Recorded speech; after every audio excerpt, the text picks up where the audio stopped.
Hello there guys, in this video I'm going to be talking about the future Sony A7 IV and what I would want to see in that camera and what I really hope the camera is. So the A7 IV, it was rumored to be announced back in the spring, in March, but now it's scheduled to release later this year, I think. We still don't really have a confirmation date. Now, the A7 IV, why am I looking so forward to this camera? Well, because it's gonna be much cheaper, first of all, than the A7S III, or whatever they end up calling the A7S II successor. I'm really excited for this camera because all I want from a Sony camera is an A7 III style camera with a flip-out screen and unlimited recording. Sony, even though I like to bash Sony a lot, I don't really like their system, but it needs to be said that Sony, for the people like me who do a lot of event shooting and stuff, they're really great cameras because, first of all, they have a pretty great autofocus. They have the best autofocus on the market right now, period. They have the best continuous autofocus for video tracking and stuff. They have the best autofocus in the market. So it really sucks that the A7 III and all the other Sony cameras do not have a flip-out screen, for example. So that's the first thing I want the A7 IV to have, is a flip-out screen. Now, many people like to complain that, oh, you don't need a flip-out screen, it's only good for vlogging and filming yourself. No, it's not. I have said many times that I have been able to get shots which I would otherwise not have gotten if I didn't have a flip-out screen like my Nikon has. My Nikon D5500, for example, has the flip-out screen. That has allowed me to get a lot of macro shots, for example, when I need to get from hard angles. For example, when I'm in a concert, for example, there's a lot of crowd, I can just tilt the screen, for example, and see from below what I'm shooting, the artists and stuff, so that really helps. Also, you can protect the screen as well. You can flip it the other way around to protect the screen. There's a lot of advantages with the flip-out screen. It's not only good for vlogging. I really hate when people say that they don't care about the flip-out screen. You can still tilt the screen. You only have to flip it out. I don't really like the tilt screen on the Sony cameras. The mechanism is really slow. I have tried it many times. It's really slow. The mechanism to tilt it, it's really slow, and it doesn't articulate that much. So I don't really see the point of having a tilt screen at this point. They really should go with the flip-out screen because that's really much more beneficial. It not only allows you to get a lot more shooting opportunities. You also can protect the screen, for example, like I said. You can frame yourself, adjust the exposure, so that way you don't need to buy an external monitor, for example. You can just have the screen facing you and you can see what you're doing. So that's really helpful. I really wish the A7 IV has the flip-out screen. Next, I want better IBIS because most people, or should I say, people who have tried the Sony cameras, pretty much the consensus is that the IBIS system is pretty good for photography, but for video it's very shaky. I have seen a lot of videos, there's a lot of videos online on YouTube and stuff of tests comparing the Sony cameras with image stabilization on and off, and the difference is very minimal. The IBIS is almost never working, like it's almost like it's not even there. The video is a lot of shake. There's a lot of shake to the video, even with the IBIS and the image stabilization, the lens on.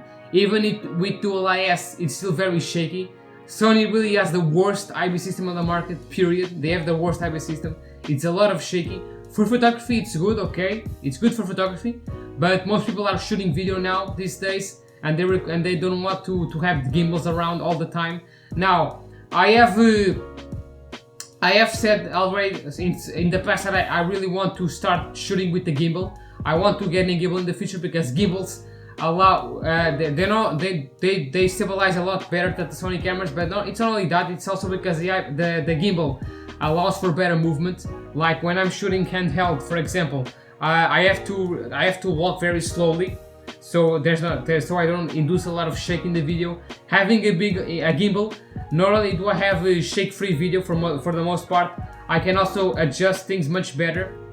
I like to film with the monopod, for example. I like to film with the monopod, but that's not a gimbal, so the footage is not going to be that crisp.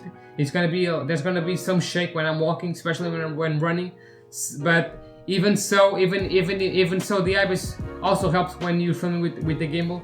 And like I said, sometimes, yeah, it's better to use a gimbal, but sometimes having handheld footage is also nice. Sometimes, like for example, when I'm shooting boots, for example, I tend to shoot photography and video at the same time, so I don't want to really be using a gimbal all the time, because then it's gonna be a much bigger setup if I quickly want to start doing some photos as well. So let's hope Sony can improve this, because their IBIS system really sucks, especially on the APS-C cameras. So I really hope they can improve the IBIS system on the A7 IV. Let's hope for the best. Next, I also want better video specs, because Sony shooters know this is a big problem with Sony. They have started to lack a lot recently. They really are slacking off now. They're clipping their cameras like crazy in terms of videos. Not even Canon now is clipping their cameras as much as Sony. It's now the other way around. Sony have become the new Canon. Now they're clipping their cameras with stupid limitations in the video recording specs and stuff. Like for example, the A7 III has 4K 30, yes, but it has a crop, which I think it's a 1.2 times crop, I believe. And the thing is, most people don't even mention that.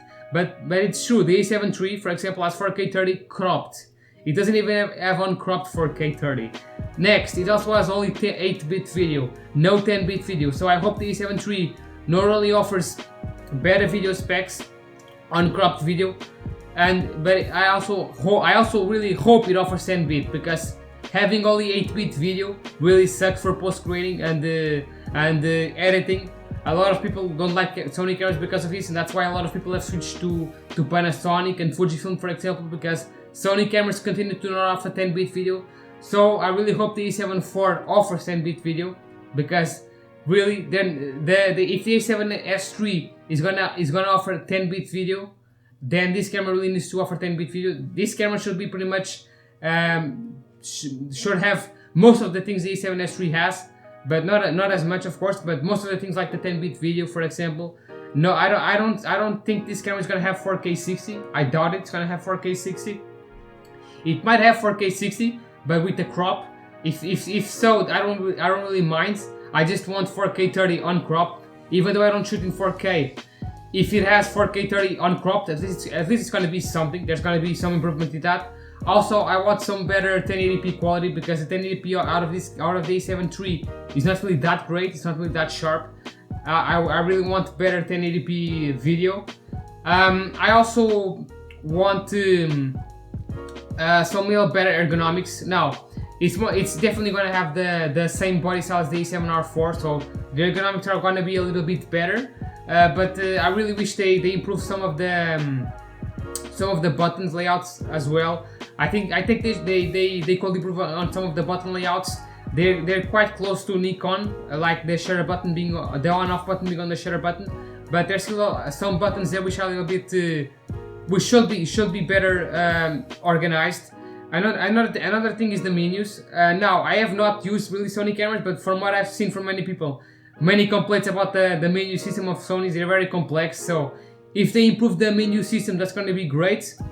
Also, still regarding the menus, the touchscreen. Now, this is really dumb of Sony. Their touchscreen implementation is not really true touchscreen. You can only use the touchscreen to set focus points. So, for example, for navigating the menus, for example, you can't really use a touchscreen.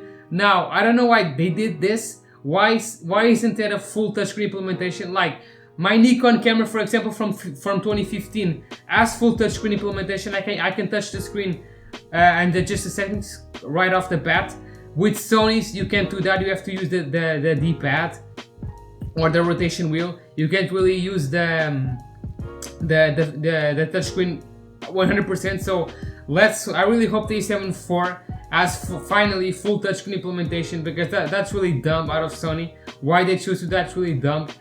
Another thing is the screen. I really want a better screen resolution, because Sony screens are not really that great, especially the APS-C screens. The APS-C screens are very small. Now, ideally, I would want a little bit bigger screen. If they could make the screen a little bit bigger, that would be nice for recording. And again, the flip-out screen really is a must. I really hope this camera has a flip-out screen. And if it does have full touchscreen implementation, that's going to be even better in combination with the flip-out screen. So let's hope for that. What more do I want in this camera? Well, I mean, for photography it's pretty good. The battery life is very awesome. Now, if they could improve the battery life, that would be nice, but it's not really that important. The battery life is rated at 710 shots, I believe. It's pretty great for photography. Now, the A6600 also uses the Z battery, and it's rated a bit better. But I think that has to do with the fact that it's an APS-C sensor. I don't know. It's an APS-C camera, so that's probably why it's a little bit better in battery life. But sure, if they can improve the battery life, that's gonna be awesome, of course. But again, like I said, it's not really the main focus here. But still, if they can improve the battery life, that's gonna be nice. But they should be targeting the video specs first of all, and then focus on the least important things, which are already addressed. Because this camera, the A7 III, is already pretty great for photography, one of the best for photography. The problem is the video. It's a little bit sluggish for video because I'm not having 10-bit, for example. It also doesn't have some things that some people want, like 4K 60, for example. It also has no raw video and stuff like that, like the Nikon Z6 has. And speaking of the Nikon Z6, I have also done some comparison here with the Nikon Z6. So I have right here the Sony A7 III versus the Nikon Z6. Now, pretty much the Sony A7 III is the best camera for photography, in my opinion. They have a lot of lenses, a lot of good lenses as well. But the Nikon is a better one for video because it has the 10-bit video, it has raw video as well. It has much better, or should I say not much better, but better IBIS system. It has a better IBIS system. It also has uncropped 4K 30 as well. So yeah. I mean, I really think the A7 IV should pretty much be just an A7 III with the video specs of the Nikon Z6. Better if they were to add better specs, that's gonna be even better. Okay, but pretty much just a fusion of the A7 III and the Nikon Z6 with the flip-out screen like the Canons have. That would be my ideal A7 IV. Now for the price, it might be a little bit more expensive than the A7 III when it launched. The A7 III, when it launched, it was $2,000. Now I think you can. Now it's I think it's 1,700 or something like that now. But of course, here in Portugal, it's more expensive. Of course, here in Portugal, it's still 2,000 euros. So yeah, it's because of the stupid taxes. It's still expensive here.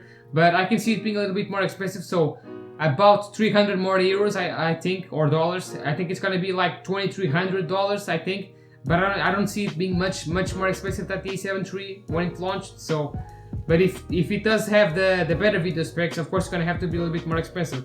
But like I said, it's pretty much wanting to be just like the A7 III, but with the specs of the Nikon Z6, and of course the flip-out screen and unlimited recording. But then again, that is pretty much guaranteed because the newer Sony cameras all have unlimited recording. And that's one of the main reasons I'm looking forward to this camera, because it's finally gonna have unlimited recording. So it's gonna be great for filming concerts and speeches and stuff. Because all I really want is a camera that has unlimited recording, good autofocus, good low light performance, and pretty great IBIS. Now, the biggest problem with this camera is gonna be the IBIS, of course. Like I said, the IBIS really sucks on the Sony camera, so let's hope they can improve the IBIS pretty significant margin. But yeah. The A7 IV really needs to have most of these things to really stand out from the crowd. Otherwise, I don't really see most people upgrading to the A7 IV. I really wish Sony finally listens to the consumers and doesn't compromise the camera. Let's hope this camera is pretty much like the A7S III, but with more crippled video specs. I really wish for the flip-out screen again. Like I said, the better IBIS, and if they can improve the autofocus and battery life, that's gonna be even better. It's gonna be great. So yeah, this camera really has potential. Now I don't know if I'll buy it actually. Sony has a lot of lenses available. I especially like their 20mm f1.8, which released this year. That's a pretty great lens for gimbal work, for example. For use on a gimbal, that will be pretty great setup. But if the A7 IV does not have the flip-out screen, then I don't really see myself getting that much interested in this camera. Yes, you can use an external monitor or an external recorder, but I don't want to shell out the money for that. And this camera is gonna have unlimited recording, so there's not gonna be any point in using an external recorder, or unless I really wanted the better video quality, which I don't really need. I don't need the better 4K. I will be shooting in 1080p. So what I really want is the better IBIS and the flip-out screen. if it does have those cameras, I will consider it, even if it's a little bit expensive. I might get it because it's gonna be able to last me for a lot of years, but I still don't know. We're still gonna have to wait for the announcement. I don't know if it's gonna be announced this year.